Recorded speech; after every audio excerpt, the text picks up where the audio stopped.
There's certainly no shortage of heavy metal songs that tell a story. A lot of times bands will try to kind of give a history lesson with their music.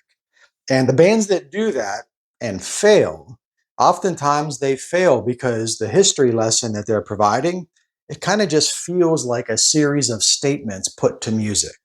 At best, it might be some sort of diatribe that they're singing.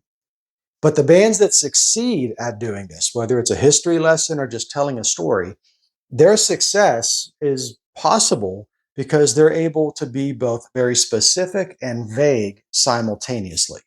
So specific in that they honor the facts of the history they're singing about or the plot line of the story they're telling, but also vague because they allow the audience, maybe someone who doesn't have a direct connection to that history or doesn't know the background of the story they're telling. They allow the audience to take the words, understand the meaning of the words, but incorporate that into their daily lives. They interpret the meaning of the song in a way that resonates with them personally. So in today's Czar's Top Shelf, I'm going to do my best. I'm going to probably struggle with this, but I'm going to do my best to explain how the band Isen Torr were brilliantly effective at being both very specific and very vague with their phenomenally epic EP from 2003, Mighty and Superior.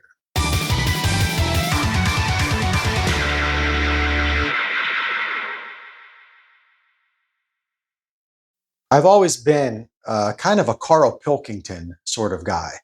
And even today, I still consider Carl to be like my ultimate spirit animal. Of all the people, I guess you could call him famous. I don't know. The people that have recorded themselves, people I've listened to, I've never identified with anybody as closely as I've related to Carl Pilkington. I'm telling you that because just like Carl, I don't think that, even though I'm an author, I don't think I have an especially good way with words. Let's face it, some people have a way with words, other people... not have way, I guess. So I really appreciate people that use language much more effectively than myself. And Richard Walker, the songwriter, guitarist, and founder of Isen Torr, probably better known as the lead for his band Solstice. Richard Walker is a masterful wordsmith. I'm in awe of his use of language. The song we're going to listen to here shortly, the Theomachist, that's the title of the song. So you probably have never even seen the word the Theomachist. You haven't seen that word before. And if you're familiar with the word, I guarantee you've never come across a song titled the Theomachist until now. Only a band like Isen Torr would have a song called the Theomachist. What does that even mean? So Theomachist, it's two parts to the word. Theo, like theology. I'm sure you're familiar with theology, meaning God. And machist is like machismo. In the United States, we use the term machismo. We don't, but we used to. It means basically like a masculine strength or virility, courage, might, basically. So when you bring Theo and Machist together, the Theomachist, it kind of has a different meaning when you combine the two. It means a defiance of God with masculine courage and strength. It's a masculine, courageous, strong defiance of God. And if you've seen any of the other videos I've done in this series on heavy metal, you know that Theomachist, that aesthetic, that sensation, that meaning, that is the heart of all true metal. All true heavy metal is a masculine defiance of God. And the God in this song is the Christian God, but you can apply that to any God, any authority figure, anybody that tells you that you've got to do what they do or be punished. That is the God, essentially. So the Theomachist is that. And this is one of the finest true heavy metal songs you've ever heard. If you haven't heard it, you're going to hear it shortly. I just want to give you a bit of a preview here. So that's kind of what this video is going to be like. I'm going to dive into the lyrics as best I can. We're going to talk about their meaning and how they can be interpreted in your personal life as well, and why this is such a fantastic song. So let's just, before we get into the song, let me just go into a little brief history of the band Isen Torr. The original plan for Isen Torr was to deliberately create an underground metal act. Richard Walker was going to have 3 Isen Torr EPs, kind of released close in sequence of each other, and then do a live performance with Isen Torr and retire it, shut it down forever, permanently. That was the original vision way back in the early 2000s. Unfortunately, what ended up happening, though, is that the members of the band kind of got separated. From the research I've done, there was never any, bad blood between anybody. It's just life circumstances put different people in different parts of the world, and they were separated. They're still trying to make it work. But then, unfortunately, the singer Tony Taylor passed away in a motorcycle accident. And when he died, that kind of just put a close on Isen Torr. I say that, and then I'm also going to tell you, I don't even know if that's really the truth, because in 2020, on social media, Richard Walker posted a couple things that he's reestablishing Isen Torr. It's not like necessarily the band is getting back together, because although it's mysterious, he listed the band members' initials. He didn't actually say who the names of the people are in this new incarnation of Isen Torr. So I think it's a different band he's establishing with the same mission of the original band. I don't know. I'm guessing all that. And right now it's September 1st, and there still isn't any September 1st, 2024, mind you, 4 years later, basically. And there still isn't any other Isen Torr releases. So as of now, Mighty and Superior, the original EP and the envisioned trilogy, Mighty and Superior is the only thing that they've recorded that's been released. So as far as Mighty and Superior, I've got the Shadow Kingdom issue. I think this came out in 2005 or 2006. I forget when this came out exactly, but this is the second edition. It originally came out on vinyl on a different label first. The Shadow Kingdom pressing is out of print now, so you may have trouble finding this one. But it was reissued again on vinyl and cassette just, I think, a year or two ago. And from what I understand, the CD is going to be reissued again sometime at the end of September. So like I said, it's September 1st. I record all of these videos way in advance. By the time this thing is published on YouTube, the official reissue might already be available for pre-order or for sale. And like I always say, I'm telling that because I'm going to play bits of the song here, but you should go out and buy this. Like this EP is such a good example of true metal. And just like anything else, if you like something, you should pay for the things that you care about. So I'd encourage you to buy this. If there's a link for the sale available, I'll put it in the description of this video. So what is Isen Torr, the band name? What does that even mean? Perry Grayson, the guitarist for the band, had a blog online. It's been 10 or 15 years ago that he did this. But he talked a lot about his experience in Isen Torr. And he described the meaning of the band name to be an ivory tower. So like Isen meaning ivory and Torr meaning tower.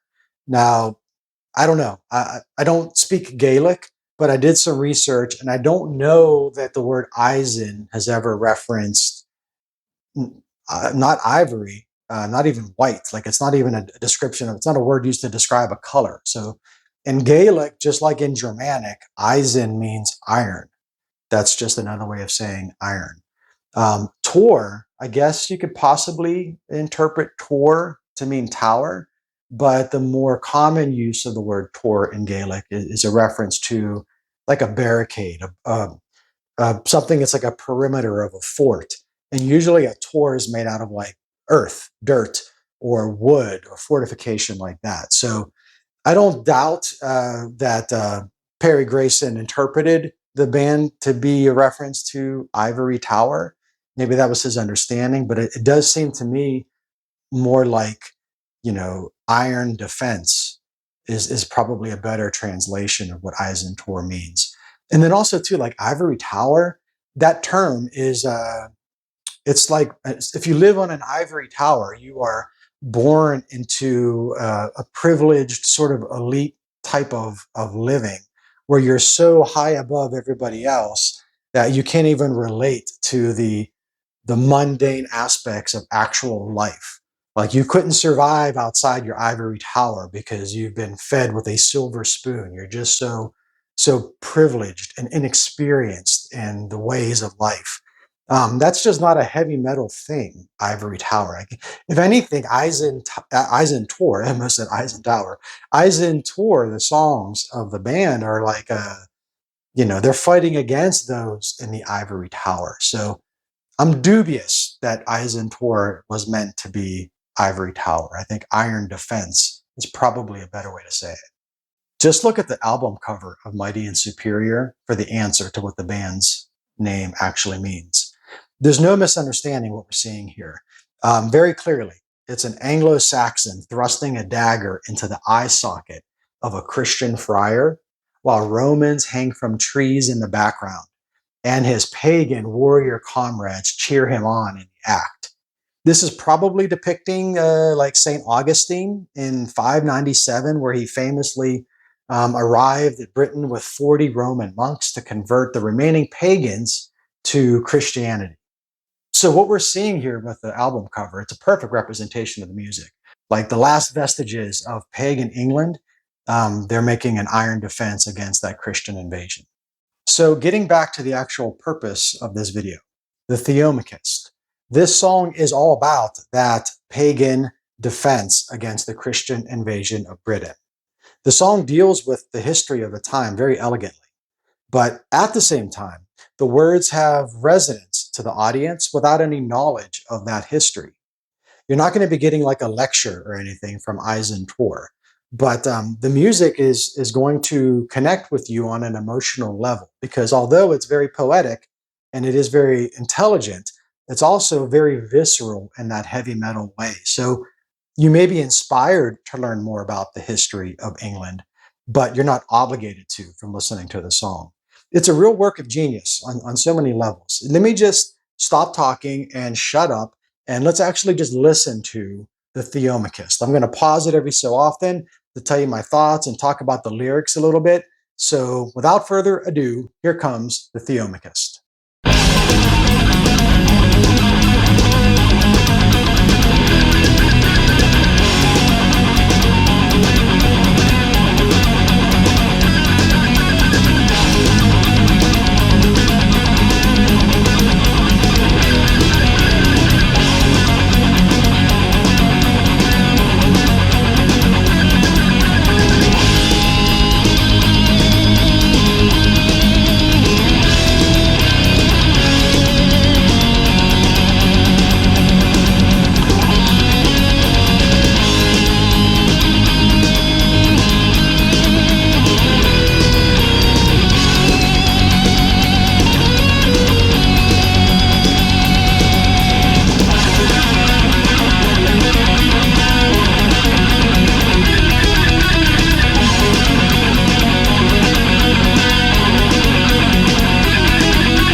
All right, great intro to this song that establishes the feeling of what we're going to be listening to. Triumphant melodies, galloping rhythms.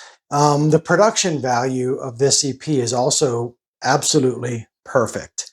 It's like, I don't know, 1 or 2 notches above what the production value was of Manila Road at the time. And slightly clearer, slightly more defined, but also not overly refined. There's some types of metal that benefit from a very polished production value. True metal, and I'm someone that believes true metal is a genre all in itself. True metal, it's better with some grizzle on the production value. It shouldn't be too clean. It shouldn't be too perfect.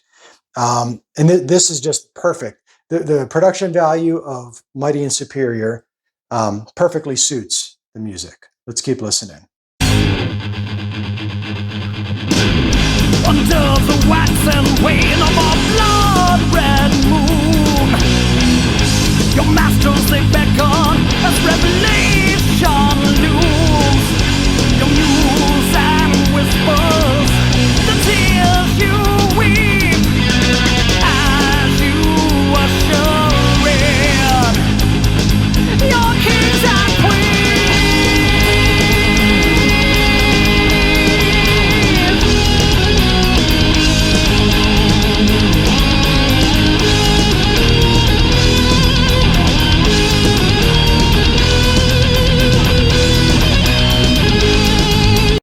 I love the music, but I love the lyrics of this song. These lyrics are just so damn good.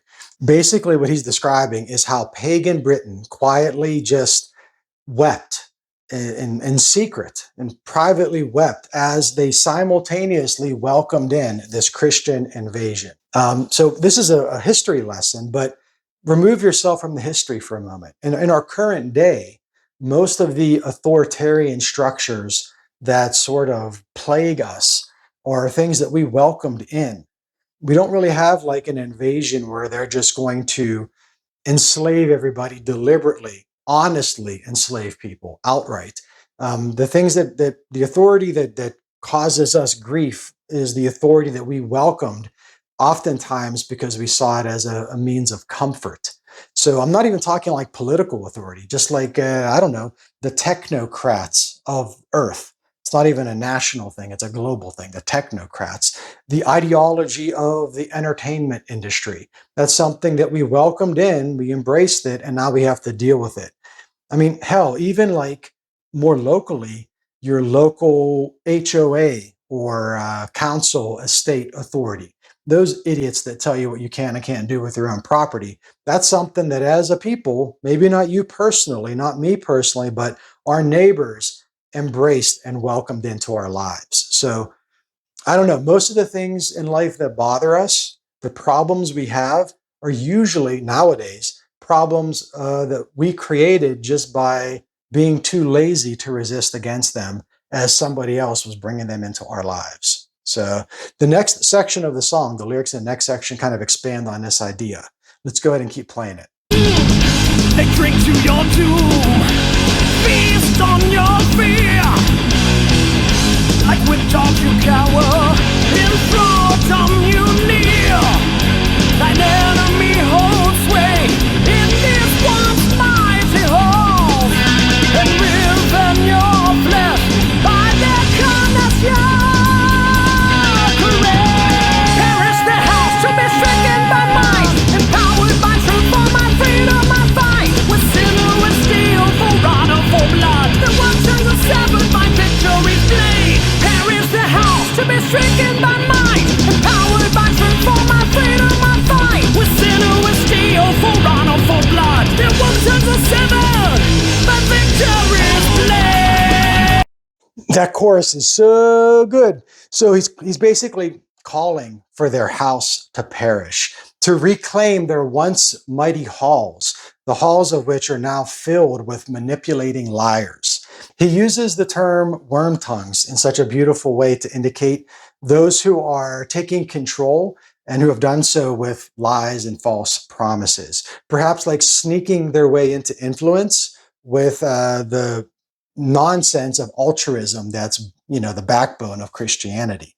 Like stated in the previous verses, those in power feast on the fears and desperation of the people. And usually that's kind of how altruism takes root throughout history. When we see that sort of thing come up, whether it's through the altruistic ideals of something like communism or religion, it's usually something that takes root when people are at their most desperate ends. And it does feast on their fears. But the chorus is all about severing those worm tongues and reclaiming what was once his with a blade of victory. Man, that is true metal indeed. Let's keep going.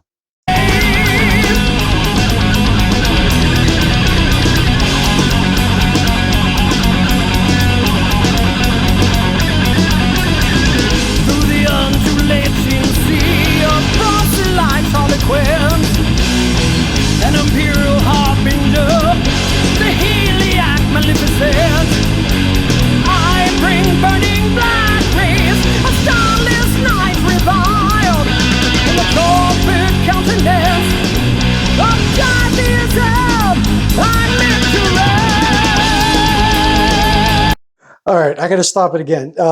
This section is going to take me a few takes to get through. I could already tell you right now, because what other song have you heard that uses words like proselyte, ditheism, micurate? This is just insane. The lyrics are just so wonderfully, beautifully, perfectly insane, but insane nonetheless. So I got to get through this. Let me tell you what I'm talking. Well, let me tell you what he's talking about. First of all, there's a lot of big words in this song, but this isn't nerd shit. You know what I mean? This isn't like bookworm nonsense, you know, Dungeons and Dragons at the library after school kind of bullshit. At times he's using fancy talk, but he's using it to shoot, man. Let me say this. It's easy for us, me, whoever, to ridicule people that use fancy talk. You know what I mean? I told you I'm going to struggle with this part because I'm already thinking about the song and I'm all amped up. But he's taking what would be like a paragraph of text and he's condensing it into like 5 or 6 words. That's the effectiveness here. It's an efficient use of fancy talk. So it's not fancy for the sake of being fancy. It's fancy because that's the most pragmatic way to communicate the idea that he's expressing. That's what makes these lyrics genius. Anybody could just go into a thesaurus and throw a bunch of, you know, multi-syllable words into a phrase and call it poetry. This is poetry because the meaning behind the words, or it makes the song so impactful, quite honestly. So I got to say this too, like the singer, rest in peace, Tony Taylor, he's pronouncing these words in song. He's articulating them perfectly. A lot of singers wouldn't even give 2 seconds to, like, if the songwriter handed him the lyric sheet and my curate was one of the lyrics, they wouldn't even be bothered. They'd leave the room. But Tony Taylor, God bless the guy, he really performed these lyrics perfectly. So through the undulating sea of proselyte harlequins, that's that's this phrase, okay? Basically what he's saying is that his homeland has become a churning mass of converted fools, harlequins, fools. They're idiots of the court, like a jester. A harlequin is very similar to like a jester. Eagerly abandoning their true selves to entertain their new kings and queens. And he, as the person that is defiant against his brethren, his neighbors, his people, he has to pierce through all that. That's the message here. And I think really the heart, gosh dang it, really the heart of this song, I told you this is going to take me a couple of takes. This is going to be edited all to wazoo.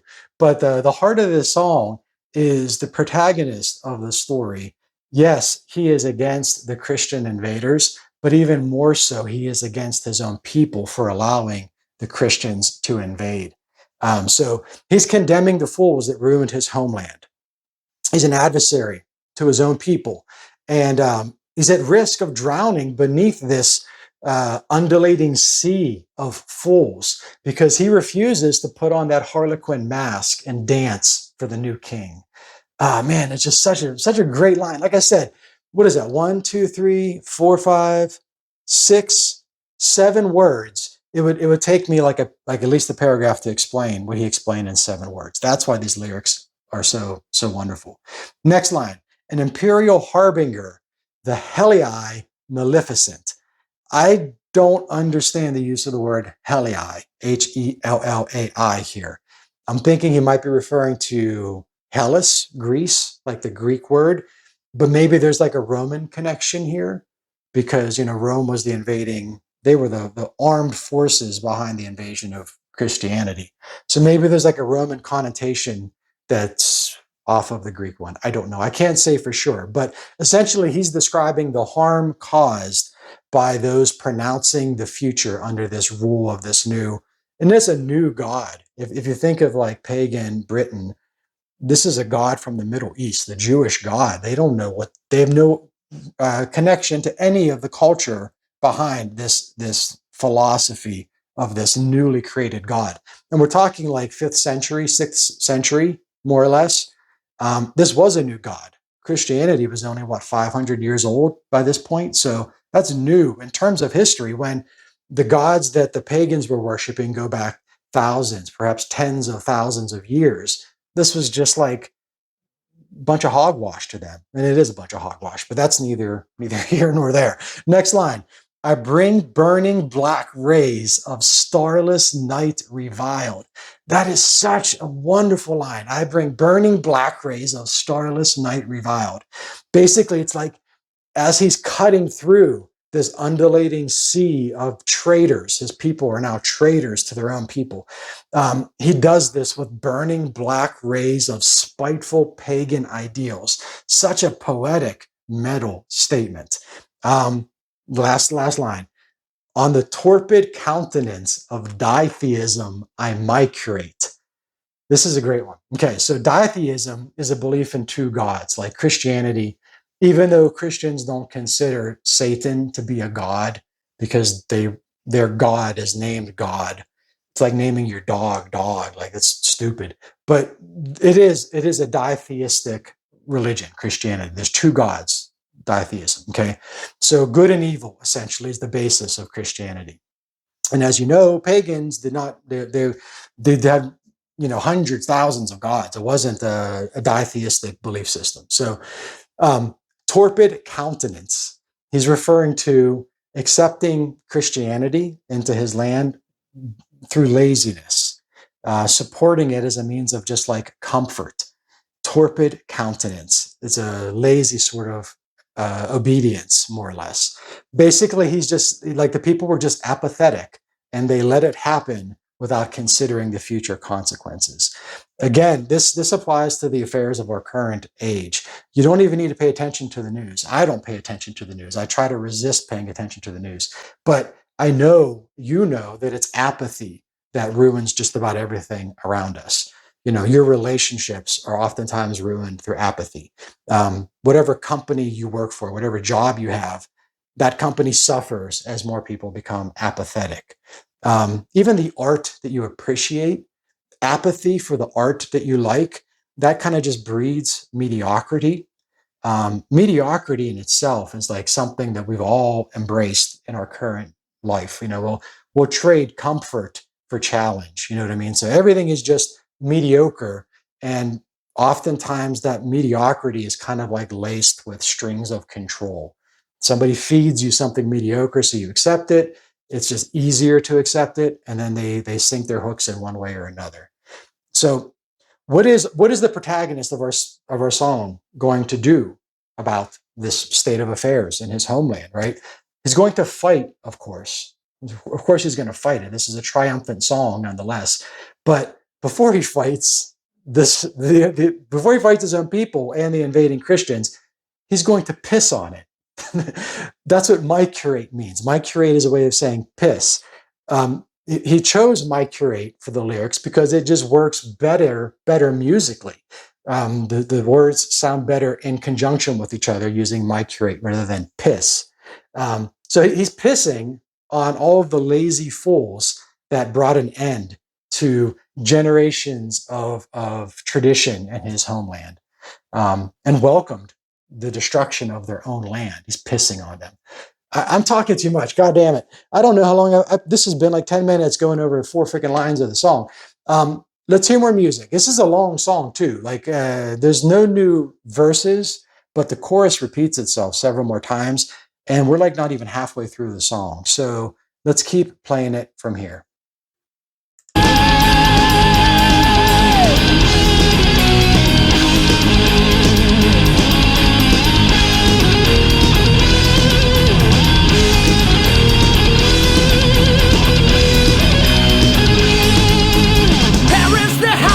Stricken by might, empowered by truth for my freedom I fight. With sinner with steel, for honor, for blood. Then one turns a severed by victory's blade. Here is the house to be stricken by might, empowered by truth for my freedom I fight. With sinner with steel, for honor, for blood. Then one turns a severed by victory's blade.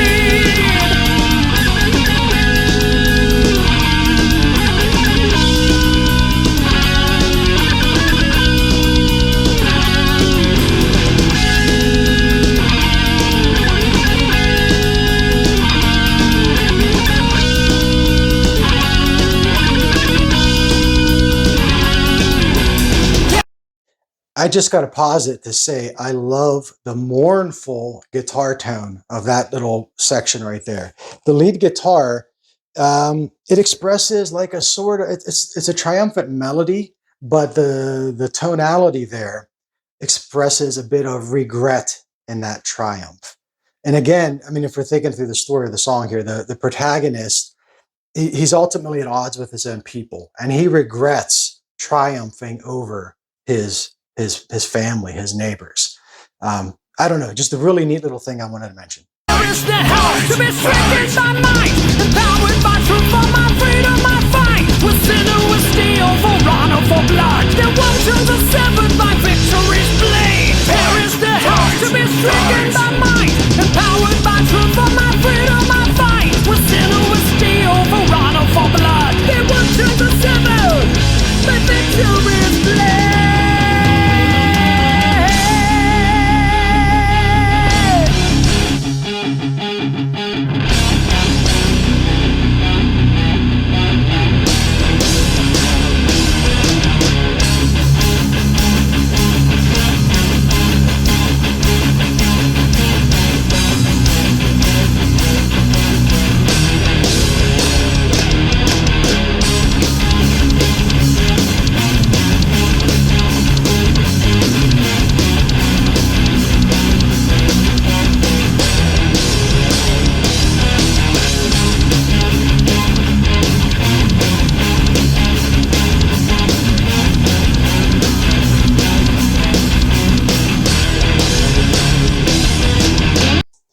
I like to find epiphanies in songs, and that galloping bridge that you hear there, in my mind, that's an epiphanal moment for the protagonist of the song. He's overcoming the regret, that mournful guitar tone from the previous section.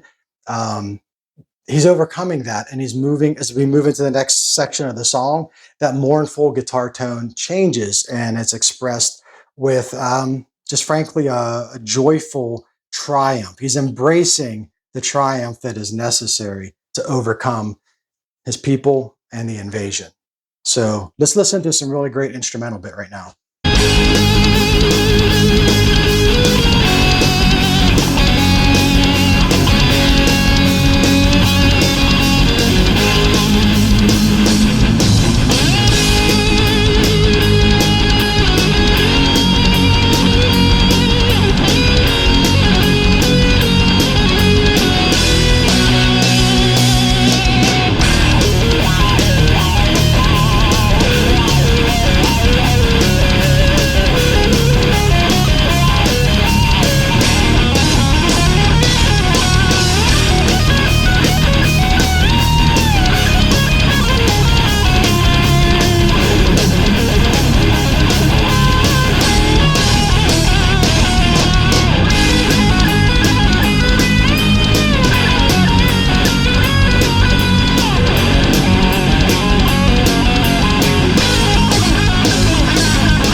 You could actually hear the joyful guitar tone there in that solo.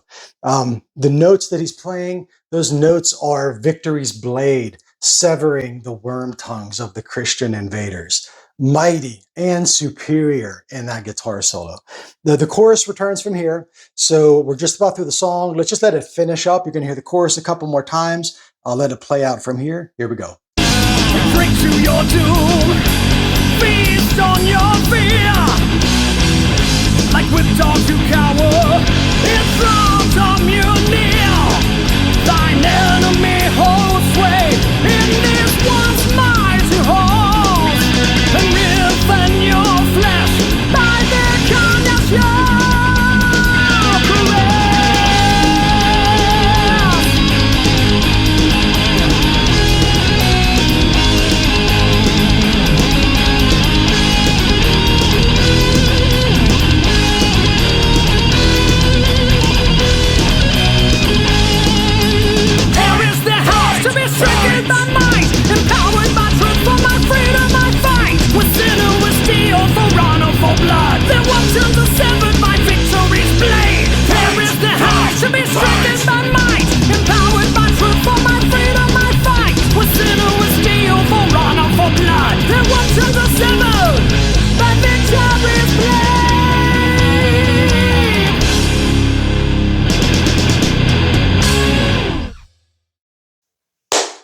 right, there we have the Theomachist, the one who stands at odds with his own people, the one who holds them in disdain for their lazy obedience to the authoritarian machinations of some newly created god. Even if we never get another release from Isen Torr, they stand as an absolute top-shelf band because of the Mighty and Superior EP, because of its exceptional songwriting, intelligent, poetic lyrics, visceral performance, and perhaps most importantly, because of the meaning behind the song. So, with that being said, I want to thank you for watching this episode of Czar's Top Shelf, and I hope that I see you in the next video.